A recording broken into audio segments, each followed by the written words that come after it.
Shalom dan selamat pagi kepada semua. Sekali lagi kita dapat bersama-sama, kita datang untuk memuji dan menyembah Tuhan di dalam ibadah minggu kita. Dan pada hari ini sebelum kita mau bermula, saya mau berkongsi satu firman Tuhan yang pendek. Di Ibrani 10, kalau saya tidak silap, ayat 25. Ayat 10, Ibrani 10 ayat 20, dia mengatakan, jangan abaikan ataupun jangan lupa untuk berhimpun, dia katakan itu. Dan firman Tuhan itu sedang mengatakan supaya kita jangan lupa akan ibadah kita bersekutu bersama-sama. Dan pada hari ini adalah hari yang begitu penting untuk kita dapat datang bersama-sama. Bukan hadir di gereja, karena pada masa ini kita tidak dapat datang ke gereja, di bangunan gereja, tetapi apa yang lebih penting dia katakan di situ dalam firman Tuhan selepas itu, dia mengatakan kita menasehati antara satu sama yang lain. Dan juga dalam arti kata lain, kita mendorong antara satu sama yang lain. Lebih-lebih lagi kita tahu sekarang dia katakan akhir zaman sudah sampai, dia bilang hari-hari akhir sudah tiba, dia katakan. So apa yang kita lakukan pada musim ini bila kita datang bersama-sama walaupun di dalam alam maya, kita datang, kita mendorong antara satu sama yang lain, memperingatkan antara satu sama yang lain bahwa hari Tuhan sudah tiba. Sebab hari Tuhan sudah tidak lama lagi. Oleh itu kita harus bersyukur, bergembira, kita harus menasihati, mendorong antara satu sama yang lain. Dan hari ini adalah harinya. So pada hari ini kita mau datang kepada Tuhan, kita bersyukur, kita mau memuji dan terus menyembah Tuhan. Mari kita berdoa. Bapa kami yang ada di syurga, terima kasih karena Engkau Tuhan yang sangat baik. Dan pada masa ini ya Tuhan Bapa, kami datang kepada Engkau. Kami berhimpun bersama-sama Tuhan sebagai gereja Engkau ya Tuhan Bapa, saling memperingati antara satu sama yang lain, saling memperkuatkan antara satu sama yang lain untuk memperingatkan tentang kasih karunia Engkau, tentang hari yang telah Engkau janjikan kepada kami ya Tuhan Bapa. Tuhan, kami berterima kasih ya Tuhan Bapa, karena dalam keadaan mana sekalipun kami masih sempat, kami masih boleh datang memuji dan menyembah Engkau. Terima kasih ya Tuhan, kami berdoa semua ini dalam nama Tuhan Yesus Kristus, Tuhan dan Raja kami. Amen. So untuk masa yang seterusnya, kita mau memuji dan kita mau menyembah Tuhan. Worship team kita sudah bersedia, mari kita sama-sama datang kepada Tuhan pada pagi ini. Amen.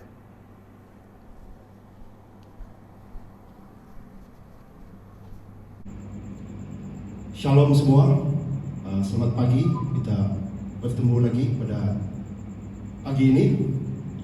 Dan mari kita sediakan hati kita, kita mau memuji akan kebesaran Tuhan dan menyembah akan keagungan-Nya. Haleluya. Tuhan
indah bagimu untuk kita semua.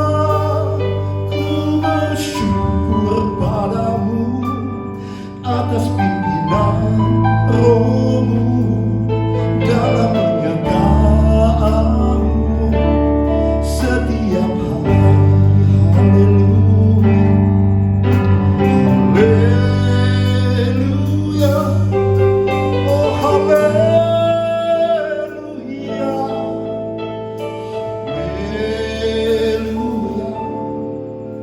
haleluya, haleluya.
Kami bersyukur Engkau memberikan Yesus kepada kami. Biarlah Tuhan Yesus menyertai. Haleluya. Musiku witi kinamuku binatahan nu iso koposio agayo noni puhawanu popolinos nitikin nawoko kosyanan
ngompus tu manut aku dika.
Kebaikan Kau nyata dalam kehidupan kami.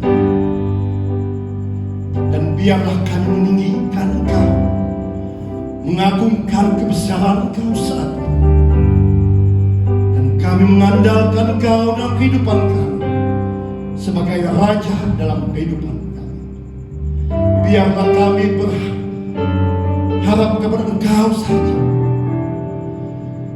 Karena dalam setiap perkara, setiap apapun kerisauan, kekhawatiran, ketakutan, bila kami mengandalkan Engkau sebagai Tuhan, Engkau memberikan kami kekuatan yang Bapa.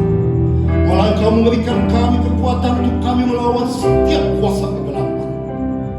Ya Tuhan, sungguh banyak pergumulan, sungguh banyak persoalan, tetapi kami mengandalkan Engkau sebagai Tuhan dan Raja dalam kehidupan kami. Haleluya, haleluya. Termuliakan Yesus.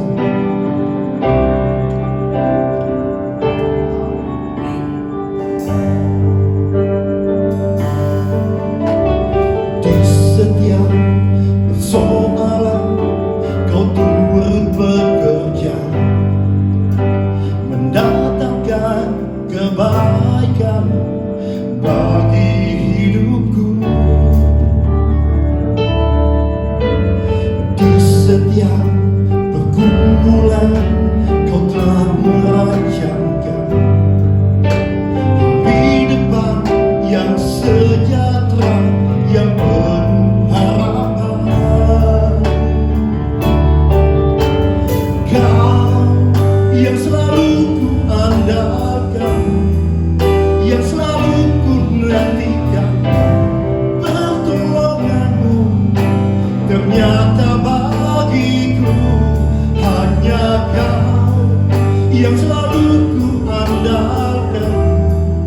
yang selalu ku nantikan.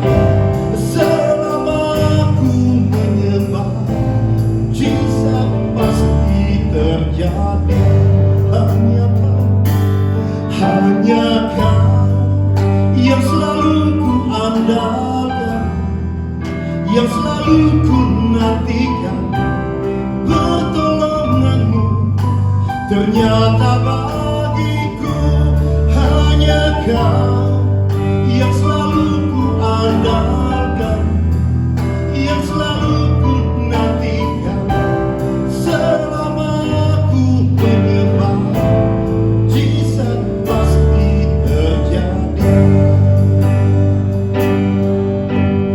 Di setiap soalan Kau turut bekerja, mendatangkan kebaikan bagi hidupku.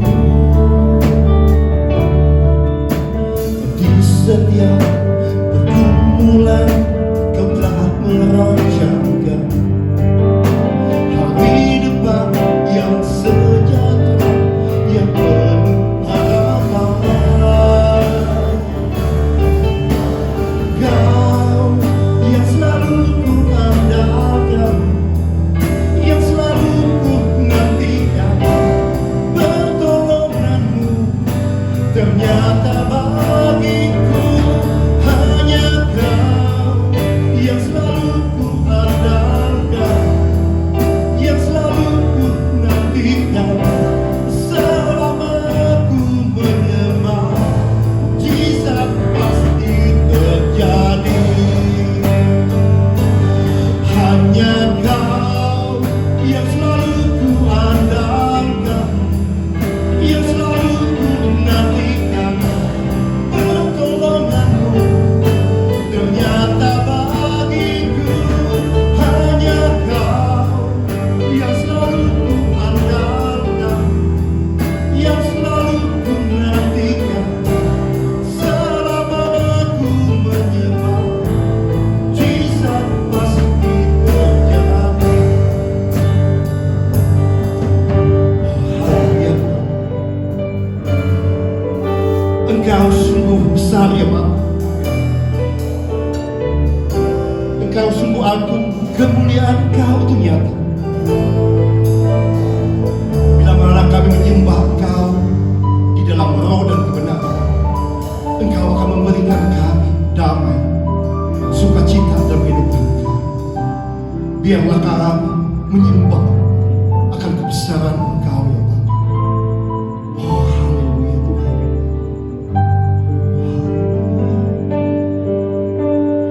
Di setiap persoalan Kau turut bekerja, mendatangkan kebaikan bagi hidupku. Di setiap pergumulan Kau telah merancangkan hari depan yang sejahtera, yang penuh harapan. Kau yang selalu ku andalkan, yang selalu ku nantikan. Pertolongan-Mu ternyata bagiku. Hanya Kau yang selalu ku andalkan, yang selalu ku nantikan. Selama ku menyembah, mujizat pasti terjadi. Hanya Kau, hanya Kau yang selalu ku andalkan, yang selalu ku nantikan.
Kau yang selalu ku andalkan, yang selalu ku nantikan pertolonganmu. Ternyata bagiku hanya Kau yang selalu ku andalkan, yang selalu ku nantikan. Selama ku menyembah, mujizat pasti terjadi. Haleluya. Kami bersyukur Tuhan atas kebaikan Engkau dalam kehidupan kami. Biarlah pada pagi ini kami mau menyerahkan setiap kehidupan kepada Engkau. Biarlah sembah pujian kami menyenangkan Engkau ya Bapa. Biarlah kami terus menyembah, memuji akan kebesaran Engkau. Kebaikan Engkau untuk terus nyata, keagungan kemuliaan Engkau. Biarlah kami mengandalkan Engkau setiap hari dalam kehidupan kami. Karena Engkau Tuhan yang besar, yang berkuasa. Segala hormat, kesyukuran, kemuliaan hanya bagi Engkau, Tuhan Yesus yang layak disembah. Dalam nama Tuhan Yesus Kristus. Amen. Haleluya.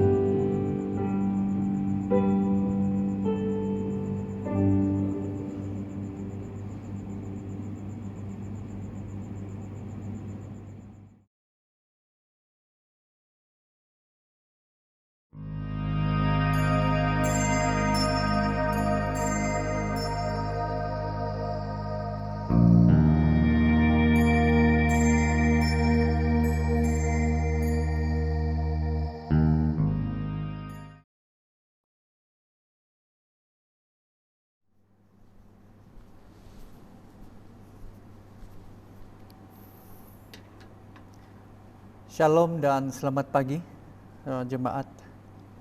Kita bersyukur pada Tuhan pada pagi ini kita dapat bertemu kembali dalam kebaktian online kita.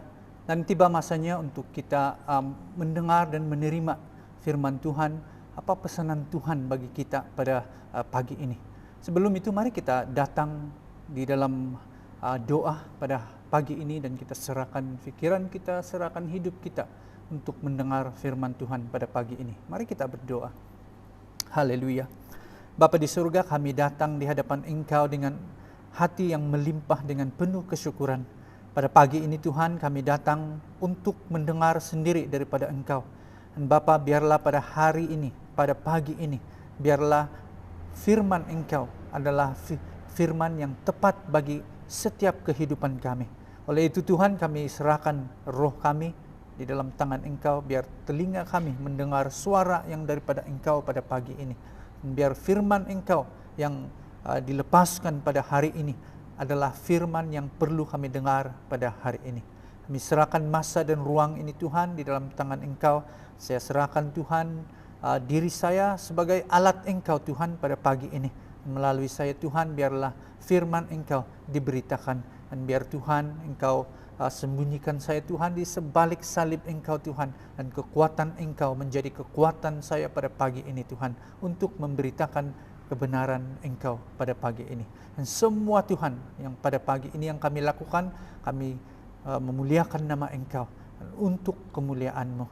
Terima kasih Bapa, di dalam nama Tuhan Yesus kami berdoa. Amin. Amin. Haleluya. Puji Tuhan. Pada pagi ini kita dapat sekali lagi bertemu untuk merenung, untuk menerima dan untuk mendengar kebenaran firman Tuhan pada pagi ini. Jadi pada pagi ini saya ingin memberikan satu perkongsian firman Tuhan yang dipetik daripada Roma 12 ayat 11. Dan dikatakan, janganlah hendaknya kerajinanmu kendur, biarlah rohmu menyala-nyala dan layanilah Tuhan. Jadi pada pagi ini saya ingin memberikan tajuk khotbah kita pada pagi ini, jangan biar rohmu menjadi dingin. Nah, sejak tahun lalu kebaktian gereja telah berubah. Bukan saja di gereja kita, malah di seluruh dunia telah berubah. Sekejap boleh berkumpul, sekejap tidak boleh berkumpul. Dan inilah menjadi tren ataupun ini menjadi kebiasaan sejak tahun lalu. Nah, kalau dalam tahun ini saja, bulan ini adalah bulan kelima kita kebaktian secara online daripada bulan 6 lagi. Nah, kita tidak dapat bertemu secara fisikal di gereja. Nah, jadi bila melihat kepada keadaan ini menunjukkan satu tren di mana dunia sedang memisahkan kita dari ibadah dan perkumpulan saudara seiman. Dan ini sangat bertentangan dengan apa yang diajar kepada kita oleh firman Tuhan. Kalau kita lihat di dalam Ibrani 10:25, ini sangat bertentangan dengan apa yang sedang berlaku di dunia sekarang ini, apa yang sedang berlaku di gereja-gereja pada hari ini. Di Ibrani 10:25 dikatakan, janganlah kita menjauhkan diri dari pertemuan-pertemuan ibadah kita, seperti dibiasakan oleh beberapa orang. Tetapi marilah kita saling menasihati, dan semakin giat melakukannya menjelang hari Tuhan yang mendekat. Nah, firman Tuhan ini sangat bercanggah apa yang disajikan oleh dunia pada ketika ini. Firman Tuhan ini menyuruh kita, mengajar kita untuk tidak menjauhkan diri dari pertemuan-pertemuan ibadah, perkumpulan-perkumpulan doa, kebaktian-kebaktian bersama-sama. Dan apa yang dunia sedang lakukan adalah memisahkan kita daripada pertemuan-pertemuan ibadah. Sekarang tidak boleh bertemu secara fisikal. Semua perkumpulan-perkumpulan dilarang pada ketika ini. Dan inilah tren dunia yang sedang berlaku sekarang, yang bertentangan dengan firman Tuhan yang telah kita pelajari. Nah, firman Tuhan mengatakan inilah yang seharusnya pada akhir zaman menjelang hari Tuhan yang semakin hampir, inilah yang semakin seharusnya semakin giat kita lakukan. Semakin giat berarti kita tidak terlepas daripada melakukan semua perkara ini. Tetapi sekarang ini dunia katakan tidak boleh berkumpul. So inilah yang bercanggah yang kita sedang hadapi.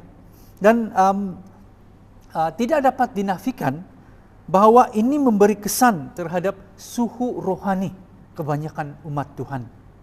Nah, selain daripada itu, kita juga boleh melihat keadaan dunia pada masa kini. Seperti kita melihat apa yang berlaku di dunia ini, bukan saja dengan pandemik ini, tetapi perkara-perkara lain yang sedang berlaku di dunia ini. Kita boleh melihat, ini seolah-olah bila kita lihat keadaan ini, seperti ia mempercepatkan dan malah sedang berlaku sekarang ini apa yang dikatakan oleh Paulus di 2 Timotius pasal 3 dari ayat 1 hingga 5. Dan saya ingin bacakan ini kepada kita. Dari ayat 1, 2 Timotius 3, 1 hingga 5 dikatakan, ingatlah hal ini, pada hari-hari terakhir akan timbul banyak kesusahan.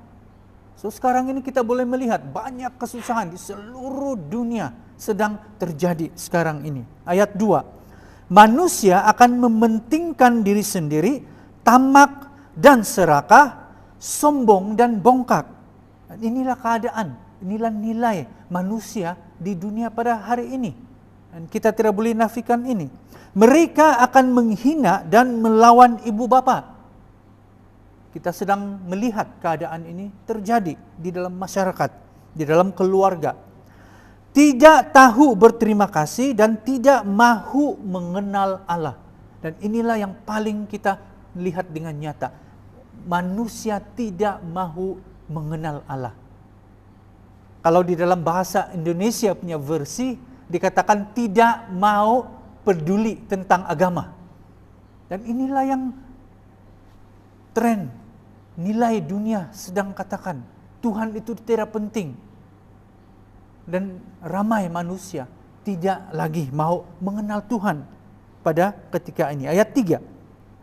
Mereka tidak mengasihi sesama manusia, tidak berbelas kasihan, suka mengumpat, suka akan keganasan, mereka kejam dan benci akan kebaikan. Mereka suka berkhianat, tidak berfikir panjang dan sombong. Mereka lebih menyukai kesenangan dunia daripada mengasihi Allah. Dan inilah yang ditawarkan oleh dunia, supaya manusia akan lebih mengasihi dunia ini daripada mengasihi Tuhan. Karena tawaran-tawaran itu sungguh hebat, sungguh indah, sungguh manis. Dan inilah yang sedang berlaku di hadapan mata kita pada hari ini. Ayat 5, pada lahirnya mereka menjalankan kewajiban agama kita, tetapi mereka tidak menurut ajarannya. Inilah yang bahayanya sedang berlaku sekarang. Ramai orang pergi ke gereja, pada lahirnya menjalankan kewajiban agama, tetapi mereka tidak menurut ajarannya. Dalam versi lain terjemahan Alkitab, dia katakan ayat seperti ini, tetapi mereka tidak mengakui kuasanya. Berarti mereka hanya mau menjalankan kewajiban secara agama, secara lahiriah. Tetapi kuasa yang mengikuti setiap apa yang Tuhan lakukan itu mereka tidak mau terima. Itu maksud ayat ini. Jadi inilah yang sedang berlaku di dunia sekarang ini. Inilah yang berlaku bukan sahaja kepada masyarakat umum, tetapi juga berlaku kepada mereka yang mengaku umat yang percaya kepada Tuhan. Hanya kewajiban agama yang dilakukan, tetapi tidak menurut apa yang diajar oleh agama. Jadi daripada semua ini, kesan daripada semua keadaan yang berlaku sekarang ini mungkin akan membuat setengah kita menjadi kurang bersemangat. Ataupun kalau kita lihat di dalam pembacaan tadi, kerajinan itu mula berkurangan. Dan ini juga mungkin boleh membuat kita menjadi sejuk. Sejuk di dalam roh, menjadi dingin di dalam roh kita. Oke, jadi di dalam pembacaan kita melihat dalam nasihatnya kepada gereja Tuhan di Roma tentang bagaimana hidup bersama dalam kasih, Rasul Paulus beberapa kali menyebut tentang perkataan janganlah. Beberapa kali dia menyebut janganlah, janganlah. Nah, perkataan janganlah adalah kata larangan atau peringatan yang tegas. Biasanya ini ditujukan kepada perkara-perkara yang dianggap berbahaya jika diteruskan. Sebagai contoh, jika kita melihat anak kecil bermain dengan benda tajam, maka kita sebagai orang dewasa sudah tentunya kita akan memberi amaran yang tegas kepadanya sehingga anak itu menghentikan perbuatannya itu. Nah, tujuannya adalah supaya anak itu tidak berada dalam bahaya.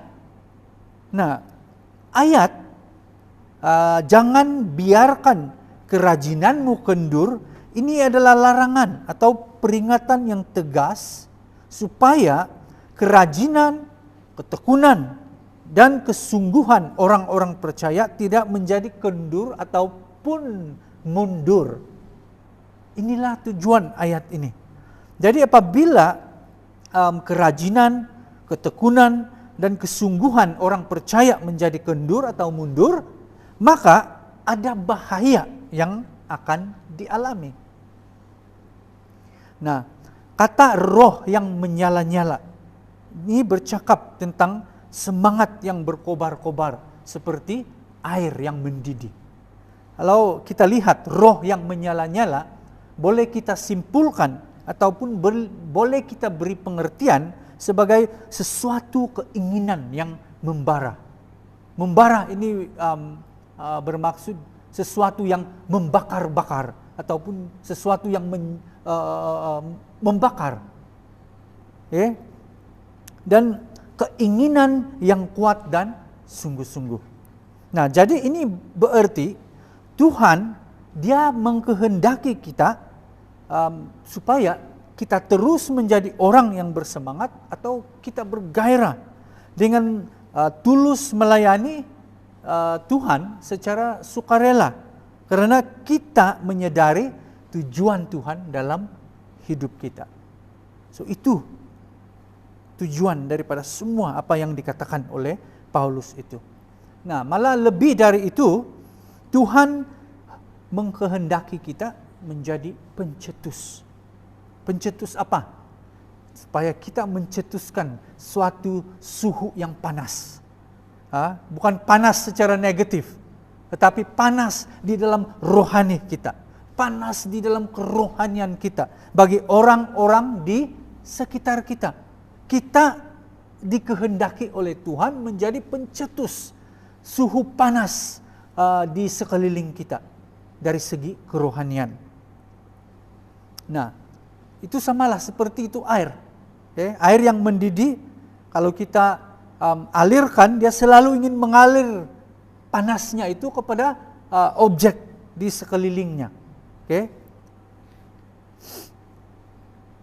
Jadi peringatan yang ataupun nasihat yang diberikan oleh Paulus ini bukan diberikan tanpa alasan. Bukan tanpa sebab Paulus mengatakan semua ini. Dia mengambil kira dan mempertimbangkan pengaruh dunia dan sifatnya yang selalu menyebarkan perkara-perkara buruknya kepada semua umat manusia. Nah, dunia ini sering menularkan perkara-perkara yang tidak baik, yang menakutkan. Sekejap dia menularkan perkara-perkara seperti itu. Nah, jadi pada ketika ini, pada saat ini, kita berada dalam keadaan dunia yang dingin dan gelap. Kalau kita melihat kepada keadaan dunia pada saat ini, inilah keadaan yang kita berada, dingin dan gelap. Dan ini selalu berusaha, yang sentiasa berusaha untuk mempengaruhi seluruh umat manusia, terutama gereja Tuhan. Inilah yang dunia sedang lakukan. Mempengaruhi semua manusia, tapi lebih-lebih terutama dia mau mempengaruhi adalah gereja Tuhan. Jadi ingatlah bahwa pada masa ini terdapat banyak perkara yang dapat membuat orang percaya terlena di dunia ini. Banyak perkara yang membuat kita terlena, tertidur, ataupun terselek. Sehingga itu dapat menyusutkan semangat untuk melakukan sesuatu bagi Tuhan. Itulah yang dilakukan oleh dunia. Supaya kita terlena sehingga menyusutkan semangat kita untuk melakukan perkara-perkara untuk Tuhan. Jadi inilah pesanan Tuhan untuk kita pada minggu ini. Nah, jadi kita melihat dunia sedang berusaha menyeret manusia ke dalam kebinasaannya tanpa disedari. Banyak perkara akan berlaku dan ini dapat membuat orang mudah terluka, tersinggung dan membenci satu sama lain, sehingga kasih dalam kebanyakan orang akan menjadi dingin. Inilah perkara-perkara ini berlaku dan menjadikan manusia kasih itu menjadi dingin. Nah, ditambah lagi pada sekarang ini dengan banyaknya pengajaran-pengajaran palsu yang mengajarkan perkara-perkara yang salah. Ditambah dengan itu, ditambah dengan perkara yang lain. Itulah yang membuatkan kebanyakan orang menjadi sejuk, menjadi dingin. Kasih itu menjadi dingin. Nah, jadi Tuhan mau kita, setiap kita orang yang percaya, bukan hanya setakat dapat bertahan. Tuhan tidak mau kita hanya setakat dapat bertahan saja. Tetapi sebaliknya, apa yang Tuhan mau daripada setiap kita adalah berperanan aktif sebagai pemangkin. Pemangkin itu adalah sesuatu yang akan menambahkan, ataupun pemangkin itu adalah sesuatu yang akan memulakan. Oke, jadi itu yang Tuhan mau kita buat. Kita berperanan aktif sebagai pemangkin atau alat untuk menaikkan suhu orang di sekitar kita, sehingga mereka juga bernyala-nyala, berkobar-kobar untuk Tuhan. Jadi itulah peranan kita pada musim ini, untuk menjadi pemangkin dan alat untuk menaikkan suhu rohani orang di sekeliling kita, supaya kita sama-sama berkobar, sama-sama menyala untuk Tuhan. Nah, jadi untuk perkara ini terjadi, saya mau kongsi 5 perkara. Untuk perkara ini terjadi, ada 5 perkara yang harus kita beri perhatian agar roh kita ini tidak menjadi sejuk dan tetap berkobar-kobar. Apakah perkara itu? Yang pertama, menjaga agar api di mezbah Tuhan tetap menyala. Imamat 6:12-13, dia katakan, api yang di atas mezbah itu harus dijaga supaya terus menyala, jangan dibiarkan padam. Tiap-tiap pagi imam harus menaruh kayu di atas mezbah, mengatur korban bakaran di atasnya, dan membakar segala lemak korban keselamatan di sana. Harus dijaga supaya api tetap menyala di atas mezbah, janganlah dibiarkan padam.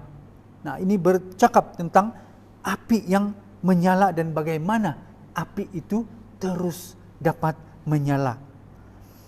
Kalau kita lihat dalam satu terjemahan Alkitab bahasa Inggris, salah satu di dalam NIRV dikatakan ayat biarlah rohmu menyala-nyala dan layanilah Tuhan, itu seperti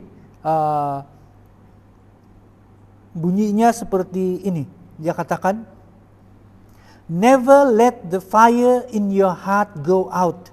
Keep it alive. Serve the Lord. Jangan sampai api yang ada di dalam hatimu padam.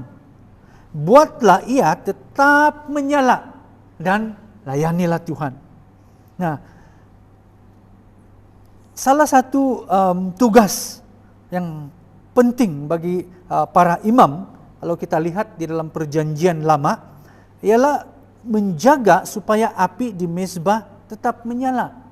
Seperti yang kita baca tadi, itulah tugas penting imam-imam, yaitu supaya dia menjaga api yang di mezbah itu, supaya api itu sentiasa marak, sentiasa menyala. Kalau kita baca secara seimbas, kelihatannya tugas ini sangat senang dan mudah. Hanya jaga api, hanya taruh kayu, hanya taruh korban, sangat mudah. Tetapi ternyata tidak mudah untuk dilakukan. Coba bayangkan, selama berpuluh-puluh tahun para imam ini, mereka harus menjaga api supaya tetap menyala 24 jam sehari. Coba bayangkan itu, berpuluh-puluh tahun mereka lakukan ini, 24 jam sehari. Nah, untuk melaksanakan semua ini, menjalankan tanggung jawab ini memerlukan kesetiaan, ini memerlukan ketekunan, ini memerlukan kegigihan untuk dapat melakukan ini. Jadi itu sangat sebenarnya bukan perkara yang mudah untuk dilakukan. Jadi mereka perlu konsisten dalam apa yang mereka lakukan. Meletakkan kayu meletakkan korban di atas mezbah. Itu yang mereka harus lakukan dengan terus-menerus dan tidak boleh miss satu kali. Ini harus dilakukan secara konsisten. Maksudnya konsisten adalah setiap hari, setiap saat, setiap jam perlu lakukan perkara yang sama, tepat pada masa dan waktunya. Jadi itulah tidak miss apa yang perlu mereka lakukan. Itu maksud dia. Mereka konsisten di dalam apa yang mereka lakukan. Nah, so ini bukan sesuatu yang mudah untuk dilakukan. Nah, itu di dalam perjanjian lama. Nah, di dalam perjanjian baru, seperti mana di dalam 1 Petrus 2:9 mengatakan, kita ini bangsa yang dipilih, imamat yang rajani. Nah, di dalam perjanjian baru kitalah imam-imam itu. Seperti mana imam di dalam perjanjian lama, di dalam 1 Petrus 2:9 ini mengatakan, kitalah imam-imam itu sekarang. Kita yang telah ditebus oleh kematian Yesus di atas kayu salib, sekarang adalah imam-imam dalam perjanjian baru. Kita, kamu dan saya, kitalah imam itu pada hari ini. Nah, jadi sebagai imam, apa tugas kita? Nah, tugas kita sama juga, menjaga secara konsisten supaya api di mezbah kita jangan sampai dia padam. Itu tugas kita, menjaga api di mezbah kita itu tidak padam. Jadi, di mana api itu? Sekarang api itu dia ada di dalam diri kita. Bukan lagi mezbah yang kelihatan, tapi kitalah mezbah itu. Diri kita lah mezbah itu. Di dalam diri kita itu api itu. Di sanalah api itu. Sebab itu tugas kita adalah untuk menjaga api yang di dalam mezbah, di atas mezbah kita ini tetap terus menyala dan tidak padam. Sebagai imam, itulah tugas kita pada hari ini, menjaga api itu supaya tidak padam. Di mana api itu? Di dalam diri kita. Tugas kita menjaga api itu supaya tidak padam. Jadi jangan biarkan mezbah ini sejuk. Jangan biarkan mezbah ini jadi dingin. Apalagi kalau dipadamkan. Jadi perlu kita ada kayu-kayu yang mesti kita letak di atas mezbah itu. Ada korban yang mesti selalu diletak di atasnya. Bercakap tentang korban, apa yang korban yang kita perlu letak di atas mezbah itu pada hari ini. Jadi ini berbicara tentang hubungan dengan Tuhan, dan ini harus terus-menerus dilakukan. Dan ini semua dilakukan melalui persekutuan, bukan hanya setakat persekutuan yang biasa, tapi persekutuan yang intim dengan Tuhan, yaitu melalui doa, firman, pujian, dan penyembahan.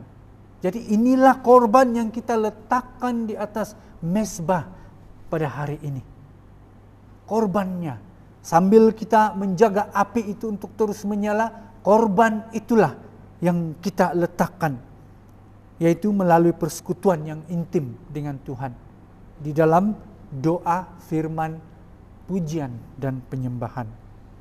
Itu yang pertama. Menjaga agar api di mezbah Tuhan tetap menyala. Yang kedua, gunakan karunia yang ada pada kita.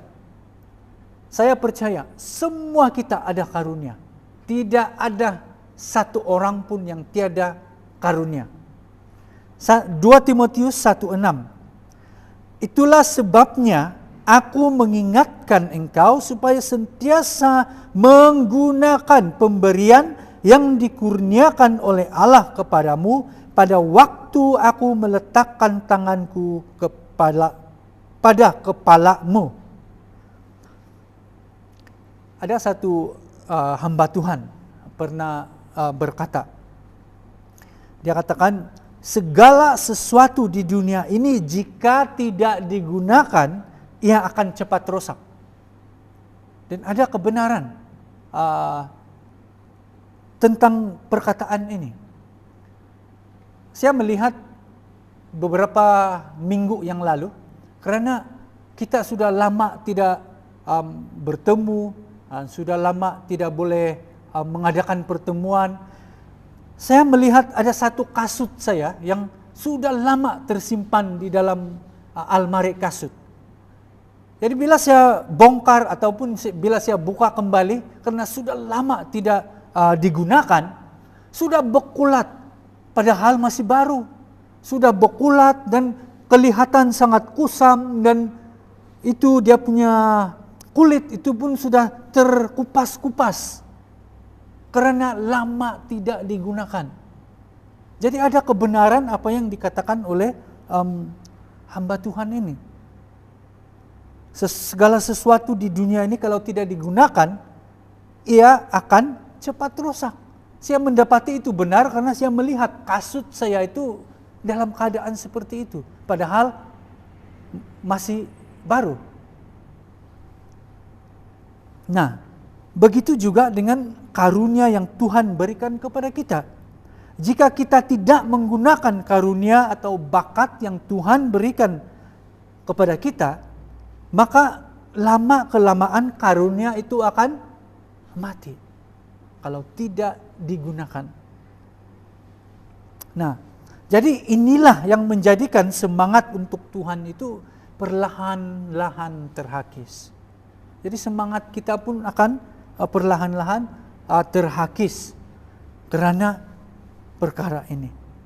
Sebagai contoh, karena kita sudah lama tidak berbakti secara fisikal, untuk ambil contoh dari segi pelayanan, mungkin pelayanan worship team, mungkin kalau kita pemimpin lagu ataupun kalau kita ini bermain alat musik, okay. Jadi kalau kita tidak guna pakai karunia-karunia kita itu, lama-kelamaan ia akan mati dan ia akan membuat kita sejuk. Kalau lama kita tidak menggunakan itu, lama kita tidak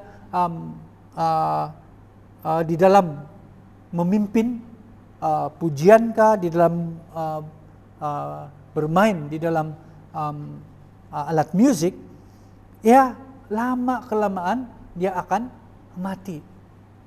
Mati di sini bermaksud bukan kamu tidak pandai terus, tetapi bila lama tidak digunakan, dia akan menjadi itu skill itu macam perlu diasah lagi kembali. Okay, so itu yang akan membuat kita menjadi sejuk. Nah, jadi karunia itu tidak diberikan dalam keadaan yang sudah berkembang sepenuhnya. Bila kita mendapat karunia itu, bukan karunia itu sekaligus akan dapat berkembang dan sudah dikembang sepenuhnya bila kita mendapat, tetapi memerlukan proses untuk dimatangkan dengan cara digunakan. Kita guna karunia itu supaya sampai ke tahap kematangan dan dia berkembang sepenuhnya. Dulu saya tidak tahu, bila melayani, masuk dalam pelayanan sepenuh masa, saya tidak tahu karunia untuk berkhotbah. Saya ada atau tidak. Tetapi bila saya mula untuk berkhotbah, Saya tahu saya ada karunia itu, tetapi karunia itu bila diberikan kepada saya, dia tidak datang terus sudah dikembangkan, terus kau pandai. Tapi saya belajar, saya memerlukan proses dan saya gunakan karunia itu supaya dia dikembangkan sepenuhnya. Jadi karunia itu perlu dikembangkan dengan cara kita mesti gunakan karunia itu. Nah, jadi karunia ini adalah seperti api. Kalau jika tidak terus dinyalakan, seperti menyiram kayu dengan petrol, akhirnya ia akan mati. Nah, ingatlah, kita perlu ingat, bahwa kemahiran itu terjadi karena pengulangan yang dilakukan secara konsisten. Kita menjadi mahir karena kita mengulang secara konsisten apa yang kita lakukan dalam sesuatu bidang, dan kita menjadi mahir. Karena bukan satu kali, dua kali, tetapi secara konsisten melakukan perkara itu sehingga ia mahir. Jadi perlu pengulangan, perlu konsistensi. Nah, ayat di atas yang kita baca tadi adalah dorongan Paulus kepada Timotius, yang pada dasarnya ini merupakan nasihat bagi Timotius untuk tidak takut dengan apa yang sedang dia hadapi. Dia menasihat kepada Timotius, jangan takut tentang apa yang sedang kamu hadapi, tetapi terus bangkit dan bernyala-nyala bagi Tuhan dengan menggunakan karunia yang kau miliki. Itu yang Paulus katakan kepada Timotius. Jangan takut dengan apa yang kamu hadapi, tetapi bangkit, terus bernyala, gunakan karunia yang kamu miliki. Jadi perkara yang sama berlaku bagi kita. Nah, jadi jika kita tidak menggunakan karunia-karunia tersebut, itu berarti kita tidak berjuang untuk menyalakan api di dalam roh kita. Nah, jadi seseorang yang tidak melakukannya secara beransur-ansur, dia akan mulai kendur, mulai mundur, dan semakin jauh dari apa yang Tuhan mahukan. Nah, itu yang kedua, gunakan semua karunia yang kita ada, yang ada pada kita. Yang ketiga, fokus pada panggilan. Nah, kalau kita lihat, kenapa Paulus dia tidak pernah kendur? Apa ini kendur nih? Kendur, kalau kita lihat adalah tidak kuat lagi. Kendur, kalau kita lihat kulit-kulit, kalau di dalam leher lembu itu, kita boleh melihat itu kulit kendur, ya, jatuh-jatuh sudah, yang menggelember itu. Itu maksud dia kendur. Nah, kenapa Paulus tidak pernah kendur? Karena kita melihat satu perkara. Karena dia fokus kepada panggilannya. Apa panggilan Paulus? Yaitu memberitakan tentang Injil kasih karunia Allah. Itu yang dia fokus. Nah, jadi pada hari ini kita melihat bahwa ramai orang Kristen fokus kepada satu perkara, tidak balance. Ramai yang memfokus kepada pelayanan. Pelayanan itu penting. Tapi terdapat beza antara pelayanan dan panggilan. Pelayanan, apa fokus dia? Pelayanan dia fokus pada hasil. Dia fokus pada jumlah. Dia fokus pada prestasi dan pencapaian. Nah, itu pelayanan. Fokus dia kepada perkara itu. Nah, manakala panggilan, apa fokus panggilan? Fokus dia adalah satu saja. Kalau panggilan itu, dia fokus hanya pada tugas yang diamanahkan oleh Tuhan. Nah, ini yang Paulus fokuskan kepada panggilannya. Dia fokus bukan kepada hasil, dia bukan fokus kepada jumlah anggota, dia tidak fokus kepada persembahan, apalagi kalau kedudukan. Dia tidak fokus kepada perkara-perkara itu. Paulus dia hanya fokus kepada panggilannya, yaitu dia ingin menjadi hamba yang berkenan dan menyenangkan hati Tuhan, yaitu dia fokus memberitakan tentang Injil kasih karunia Allah. Itu panggilan. Nah, jadi bagi kita, sebab itu sangat penting untuk kita perlu memberi fokus kepada panggilan gereja kita untuk menjadi duta pendamaian Tuhan. Nah, itu tidak bermakna bila kita bercakap tentang ini, itu tidak bermakna pelayanan itu tidak penting dan kita tidak mau lakukan. Pelayanan itu harus tetap dijalankan. Tetapi adalah penting untuk kita memberi tumpuan kepada panggilan kita. Kerana itu adalah tugas yang diamanahkan oleh Tuhan. Panggilan gereja kita, panggilan pribadi dalam hidup kita. Itu adalah amanah yang diberikan. Tugas amanah, tugas yang diamanahkan oleh Tuhan kepada kita. Adakala tumpuan hanya diberikan kepada pelayanan, sehingga panggilan itu tidak terlaksana. So itu yang kita perlu kasih balance di dalam melakukan perkara. Pelayanan itu penting, tapi adalah lebih penting untuk kita ingat dan sadar bahwa panggilan, fokus kepada panggilan itu juga penting. Karena panggilan itu adalah tugas yang diamanahkan oleh Tuhan bagi diri kita dan gereja kita. Jadi itu yang ketiga, fokus pada panggilan. Yang keempat, kembali kepada kasih yang semula. Ini selalu kita baca di dalam Wahyu 2. Kalau kita lihat gereja Efesus, gereja ini adalah gereja yang pernah menyala-nyala seperti gereja di Roma. Tetapi sekarang mereka telah kehilangan api. Kalau kita lihat di dalam Wahyu pasal 2 dikatakan mereka ini sangat tekun, sangat rajin, dan mereka berdiri bagi kebenaran.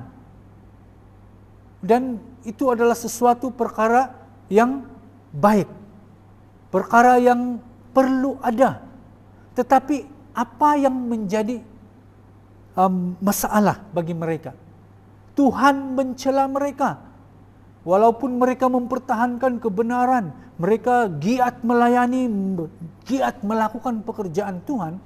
Apa yang Tuhan mencela mereka? Dia katakan di ayat 4. Dia katakan, aku mencela kamu, engkau dengan tentang satu perkara. Kamu telah meninggalkan kasih yang pertama, kasih yang semula. Itu yang Tuhan. Jadi mereka masih aktif melayani, tetapi mereka kehilangan kasih. Dan itulah yang Tuhan tidak mau. Dia tidak mau kita sibuk melayani. Dia tidak mau kita sibuk dengan pelayanan. Dia tidak mau kita melakukan pekerjaannya tanpa kasih dari Tuhan. Jadi semua yang kita lakukan, pelayanan, pekerjaan Tuhan, semua itu kita lakukan mesti dengan kasih. Itulah yang dikatakan di dalam Wahyu. Betapa mereka menunjukkan ketekunan, kerajinan mereka di dalam melaksanakan pekerjaan Tuhan, tetapi Tuhan tidak berapa senang karena mereka telah meninggalkan kasih pertama mereka. Jadi harus kita ingat perkara ini. Ini peringatan bagi kita pada ketika ini. Matius 22 ayat 37 berkata, jawab Yesus kepadanya, kasihilah Tuhan Allahmu dengan segenap hatimu dan dengan segenap jiwamu dan dengan segenap akal budimu. Nah, inilah yang Yesus katakan pada murid-muridnya dan kepada kita. Kalau kita melihat gereja awal, gereja pertama yang saya ajar kita pada 2 minggu lalu di Kisah Para Rasul. Kalau kita melihat mereka menyala-nyala kobar-kobar untuk Tuhan, dan mereka tidak dapat dihentikan oleh apapun dari melayani Tuhan. Bahkan penganiayaan pun tidak dapat menahan mereka, tidak dapat menghentikan mereka. Karena apa? Karena kasih mereka kepada Tuhan. Karena kasih pertama itu sangat kuat di dalam mereka. Sebab itu apapun tidak dapat menghentikan mereka. Nah, jadi kita perlu kembali kepada semangat. Kita perlu kembali kepada roh yang semula kita terima. Kasih semula yang kita terima daripada Tuhan. Jadi saya mengajak kita pada hari ini, pikirkan semula. Pada kali pertama kita menerima Tuhan, bagaimana yang kita merasakan kasih Tuhan yang pertama di dalam kehidupan kita. Saya masih ingat bagaimana saya menerima kasih pertama Tuhan pada pertama kali saya menerima Tuhan. Dan saya percaya kita semua juga mempunyai pengalaman itu bila kita pertama kali menerima Tuhan. Nah, jadi kita pada hari ini, di manakah kasih itu? Kalau kita sudah mulai merasakan bahwa kasih itu jauh daripada kita, kita kembali kepada kasih yang semula itu. Ini yang perlu kita lakukan. Itu yang keempat. Yang terakhir, yang kelima, melihat kepada yang tak kelihatan. Nah, ini selalu kita dengar di dalam khotbah, di dalam gereja. Melihat kepada perkara yang tidak kelihatan. Secara luaran, di dalam pembacaan kalau kita lihat dalam surat-surat Paulus, secara luaran keadaan Paulus semakin merosot. Nah, dan di dalam surat-suratnya bila kita baca, walaupun keadaan luaran Paulus, tubuhnya mengalami kemerosotan, adakah dia menjadi lemah? Tidak kan? Tidak sama sekali. Dia tidak menjadi lemah. Walaupun tubuh menjadi lemah, tetapi roh, semangat, roh yang ada di dalam dia tetap bersemangat. Dan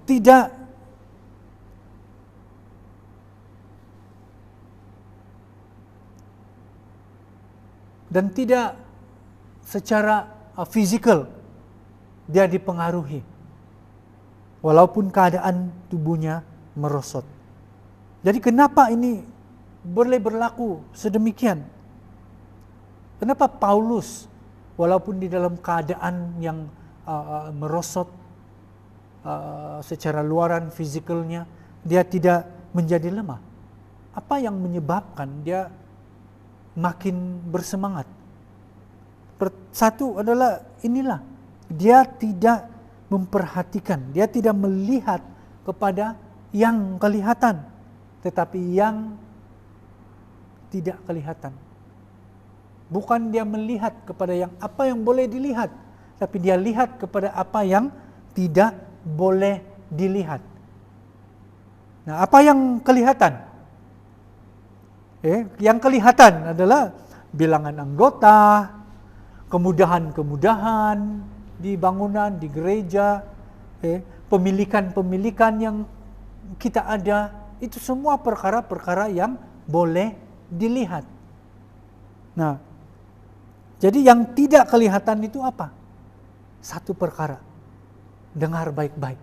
Yang tidak kelihatan itu adalah ganjarannya ataupun upahnya. Kalau dalam arti kata simple dan ringkas, gajinya. Itu yang tidak kelihatan. Yaitu, apa ganjaran itu? Kemuliaan Tuhan yang telah disediakan oleh Tuhan. Inilah yang Paulus lihat. Sebab itu dia boleh mengatakan, kematian itu adalah keuntungan bagiku. Dia katakan. Kenapa dia boleh berkata seperti itu?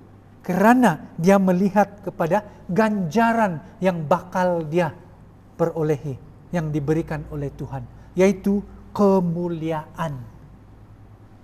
Jadi itu yang perlu kita lihat, yang tidak kelihatan. Jadi oleh itu, seperti Paulus, dia tidak memfokus pada hasil, tapi dia fokus kepada panggilan dia. Nah, jemaat Maranatha, bagi kita harus tetap menjaga agar api roh kita tetap menyala-nyala. Dan jangan mengizinkan apapun yang dapat memadamkannya. Pastikan roh kita menyala-nyala. Dan jangan izin apapun yang boleh memadamkan roh kita. Tetap fokus kepada panggilan kita. Tetap fokus panggilan kita untuk menjadi duta pendamaian Tuhan. Jadi saya mau menutup pada pagi ini, jemaat Maranatha. Kita diingatkan sekali lagi bahwa Tuhan mempunyai rencana besar dalam hidup kita. Jangan pernah lupa itu. Jangan pernah ragu itu. Kita diingatkan, Tuhan mempunyai rencana besar dalam hidup kita. Dan kita mempunyai berbagai karunia, berbagai bakat yang Tuhan sudah letakkan dalam diri kita. Semua kita, tidak ada satu pun yang tertinggal. Semua kita ada karunia, ada bakat yang Tuhan letakkan dalam diri kita. Semua itu diberikan untuk kita aktifkan dalam kehidupan ini. Semua itu. Dan untuk apa semua itu? Kita gunakan semua itu. Itu untuk kita gunakan. Jadi semua karunia itu adalah untuk dipakai, untuk kita gunakan. Jadi pada musim ini, mungkin lama sudah kita tidak mendoakan orang yang sakit. Mungkin sudah lama kita tidak memimpin pujian. Mungkin sudah lama kita tidak melayani di dalam music. Ini masa untuk kita memakai semua karunia, semua bakat yang Tuhan telah letak di dalam diri kita. Mari kita bangun dan bernyala-nyala. Mari kita berkobar-kobar dengan melakukan, dengan memakai semua karunia yang Tuhan berikan kepada kita pada musim ini. Apapun yang kita lakukan, apapun yang kita boleh lakukan, sama ada kita berdoa untuk orang lain, itu semua adalah karunia. Sama ada kita memberikan kata-kata dorongan, semua itu adalah karunia yang Tuhan berikan kepada kita. Jadi itu semua adalah untuk kita gunakan. Nah, jadi bila kita melakukannya tanpa kita menyadarinya, ada roh yang terbangun dan bernyala-nyala keluar dari dalam diri kita untuk membakar orang-orang di sekeliling kita. Amen. Jadi itulah pada masa ini. Tuhan mau kita semua lebih bersemangat.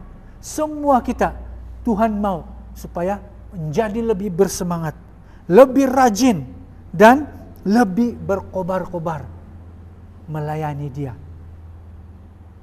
Pada musim ini bukan hanya melayani di dalam gereja, tapi melayani di luar sana.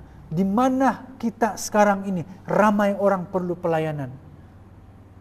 Kita lakukan itu bukan karena pelayanan gereja, karena melakukan karena kita melayani Tuhan.